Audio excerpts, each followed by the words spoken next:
Well, there's two paths here. And the problem is we haven't seen either side fight in their full glory yet. And until we have that fight, we really can't judge. In their full glory, like meaning? Well, the Ukrainians are the underdog, but they're in the process of rapidly arming with more and more sophisticated equipment. And by the time we get to May, they will have been able to do a lot of deferred maintenance on the equipment they captured from the Russians, which was more equipment than they started the war with. And there will be 60,000 Ukrainian troops that have trained in NATO countries with more advanced equipment back in the field. So, we get our Athens, if you will. On the other side, the Russians will have finished their second mobilization, and they will have at least another 500,000 men in the field. Now, they will be badly trained and badly equipped and badly led with low morale. But troops like that have a technical term attached to them. Russian. There's nothing about this war that is unique in Russian history. The first year is always an absolute shit show.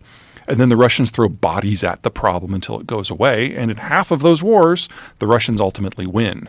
So by the time we get to May and the mud season is over, we'll have a more advanced Ukrainian force fighting a much larger Russian force. And we will get our first real glimpse at how this is going to go. And we should know which way it's going to break. Now, it'll still take time. Because if the Russians are going to win, it's going to take them a year to overwhelm Ukrainian defenses, and then they have to occupy the country, and that's going to kill a couple million people.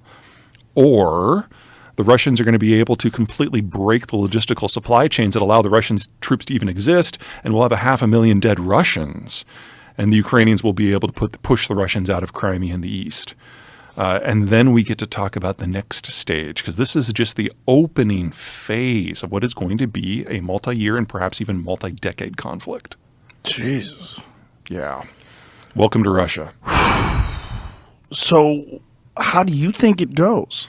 Like when May rolls around. Yeah, ask me again in May. Right now, the balance of forces clearly are edging more and more towards the Ukrainians. They've proven to be more adaptable. When the Russians made it clear that they were going to do a second mobilization, that seemed to have broken the logjam in a lot of countries, most notably Germany. And we now have armored vehicles up to and including some light battle tanks, which I know all the tankies out there are going to hate that term. But anyway, armored vehicles that have some serious firepower are going to be coming now.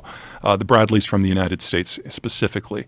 And that is it's a tool that the Ukrainians have not had. So every time the Ukrainians have achieved a tactical breakthrough, they can only push as far as their infantry can run. Now their infantry is going to be mobile. And in a war of movement to this point, the Russians have proven that they're absolutely incompetent.